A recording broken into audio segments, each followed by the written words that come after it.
Hi guys, welcome back to the channel. Every personal finance channel tells you the same thing.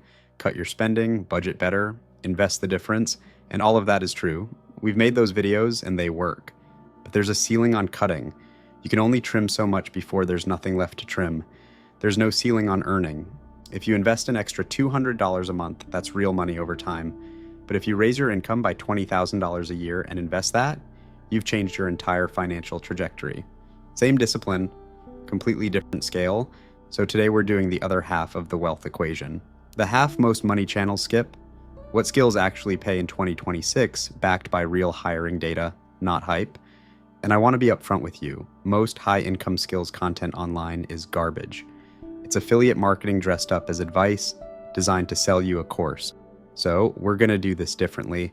We'll look at what the data actually says, why certain skills pay a premium, and this is the part that surprised me, which skills the data says are rising fastest, because it's probably not what you'd guess.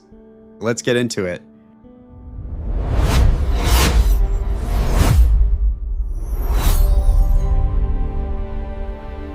The one principle that explains everything: before any list, you need the principle underneath it, because if you understand this, you can evaluate any skill for the rest of your career without needing someone like me to tell you. Skills don't pay because they're difficult. They don't pay because they're technical. They don't pay because they're trendy. Skills pay because of scarcity plus impact. Scarcity means fewer people can do it than employers need. Impact means the work visibly connects to money, either making revenue, protecting revenue, or cutting costs, and you need both. A skill that's rare but doesn't affect the bottom line doesn't pay. A skill with huge impact that everyone already has doesn't pay either. Because you're competing with everyone, this is why the premium fades over time. When a skill is new, few people have it and the pay is enormous. As more people learn it, the scarcity disappears and the pay normalizes. Learning the right skill before saturation is the difference between entering a field as a premium hire and entering it as a commodity. So when you evaluate any skill, ask two questions. How hard is it for an employer to find someone who can do this? And can I point at money and say, I affected that? If both answers are strong, you'll get paid. How fast the ground is moving. Now, some context on why this matters more than it used to. The World Economic Forum projects that 39% of core job market skills will be transformed by 2030. LinkedIn's data shows the skills required for most roles have already shifted by about 65% since 2015, and that pace is accelerating. Here's a change that matters even more for you. According to the 2026 Job Outlook data, roughly 70% of employers now use skills-based hiring, up from 65% the year before. That means they're evaluating what you can actually do rather than what degree you hold or what your last job title was. That's genuinely good news if you don't have a traditional credential. The gate is opening, but it also means the responsibility shifts to you. You have to be able to demonstrate the skill, not just claim it. Tier 1, the technical premium. Let's start with where the biggest raw dollar premiums are, because that's what most people came for. AI and machine learning skills carry the largest premium in the market right now. Depending on the study, workers with AI skills earn somewhere in the range of 30 to 50% more than comparable peers without them. One 2026 analysis put the premium as high as 56% for specialized roles. AI-related capabilities now appear in a huge share of job postings, and that share keeps climbing. Cybersecurity is the scarcity story of the decade. There's a global talent gap estimated in the range of 3 to 3.5 million unfilled roles. When demand outruns supply by that margin, employers pay. Senior cybersecurity roles run well into six figures, and certifications in this space typically add a 15 to 25% salary premium. Cloud and infrastructure skills follow the same pattern.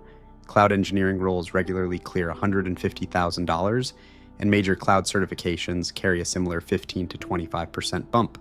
Data skills have split into two tiers, and this is instructive. Someone who can pull reports and make charts is now fairly common.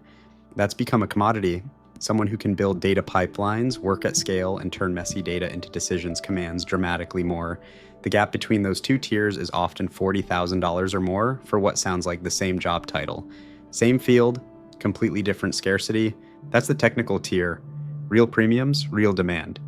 But before you conclude that the answer is everyone go learn to code, here's the finding that genuinely surprised me. The finding nobody expects. According to LinkedIn's Skills on the Rise data for 2026, AI literacy tops the technical list. No surprise there. But soft skills occupy 7 of the top 10 spots overall. 7 of 10 conflict mitigation, public speaking, stakeholder management, communication, the human skills. Now think about why that makes sense, because it's not sentimental, it's economic. As AI tools get better at the technical execution, the bottleneck shifts.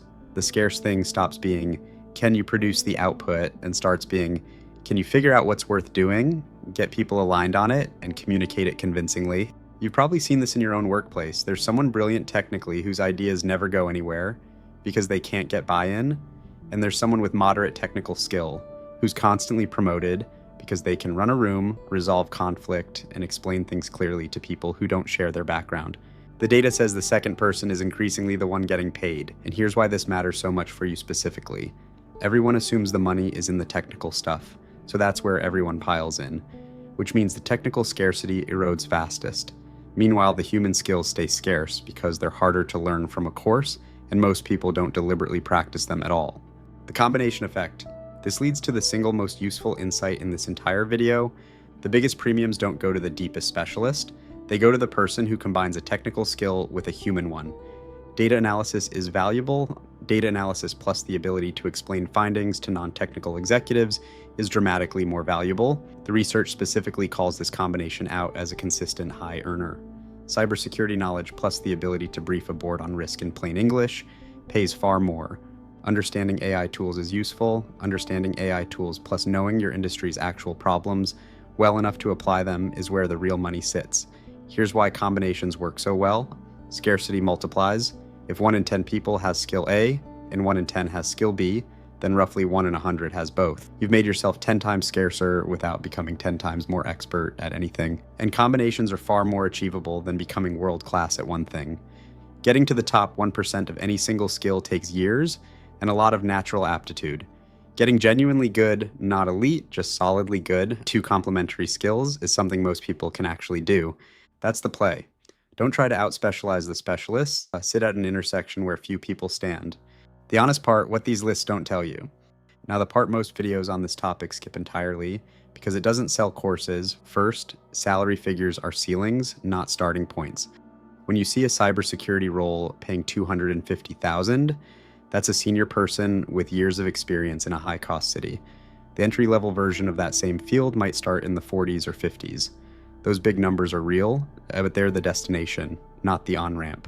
Second, timelines are longer than the marketing suggests. A boot camp might make you job-ready in 6 to 12 months, but job-ready means qualified for an entry role, not commanding the headline salary.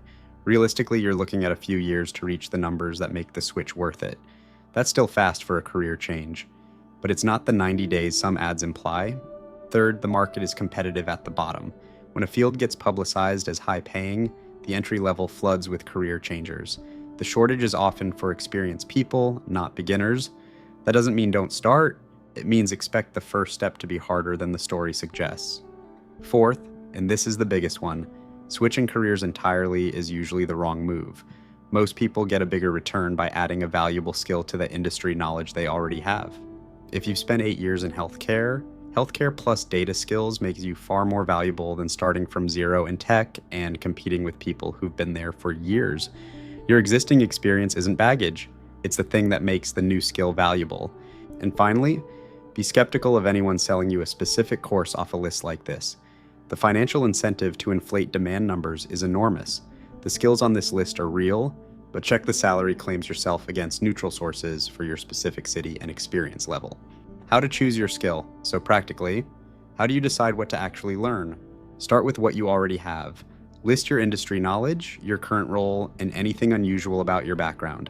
That's your foundation, and it's more valuable than you think.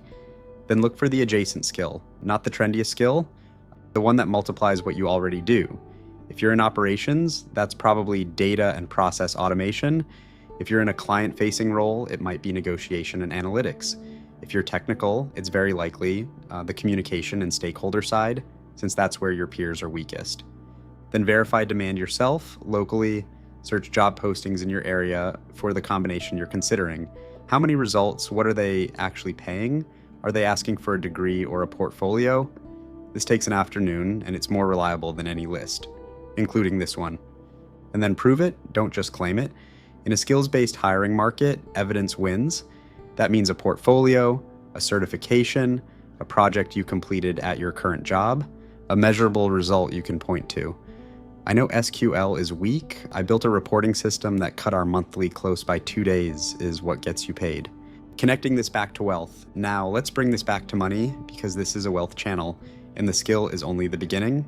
Say you spend a year building a skill and it earns you a $20,000 raise. Here's the thing that determines whether it changes your life.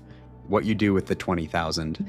If your lifestyle expands to absorb it, a nicer apartment, a newer car, you've just bought a more expensive life and you're no closer to financial freedom.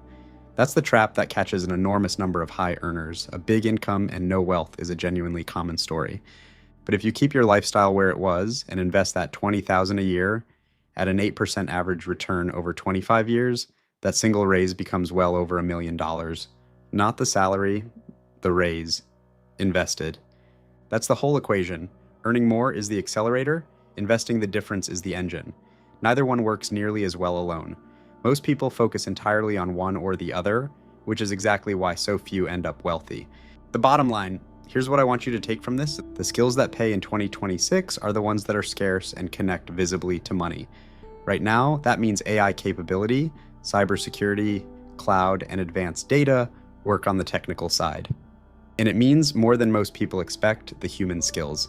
Communication, conflict resolution, stakeholder management, the ability to lead and persuade. The highest returns go to people who combine both. You don't need to be the best in the world at anything. You need to be genuinely good at two things that rarely appear together. And whatever you build, remember that a raise only changes your life if you keep it. Earn more, hold your lifestyle steady, and invest the gap. That's how a skill becomes wealth instead of just a bigger paycheck.